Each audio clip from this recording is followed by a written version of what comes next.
Ayan. So, ipapakita ko sa inyo kung paano ko ginawa tong alokbati salad recipe.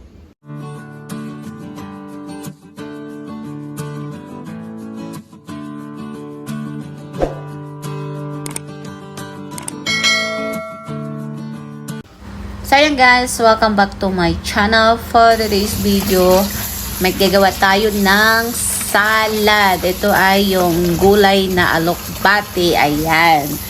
So, hugasan muna natin siya. So, hiniwa-hiwa ko na siya na maliliit para, alam niyo na, para maliit naman yung isubot sa bunganga, joke. Ayan, hugasan natin siya maigi para matanggal yung dumi. So, ayan, nagpainit na ako ng mainit na tubig. So, ilagay na natin yung alokbati. So, ayan, lutuin lang natin siya ng saglit at isa-salad po natin. Ayan, okay na siya guys. Luto na siya. So, kumuha na ako ng plato at i-transfer ko na yung alokbati. Ayan, so, alam nyo na, mag-prepare na tayo ng ihalon natin sa salad. So, ayan, meron tayong tomato and then white onion. So, ito lang, simple lang ang aking ginawa.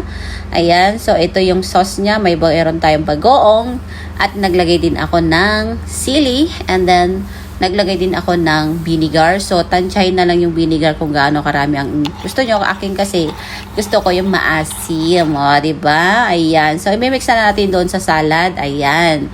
So, nakapakasimple lang naman din naman magluto ng salad. So, ayan. Ang sarap. Basta pagkain ng Pilipino, masarap. Ayan.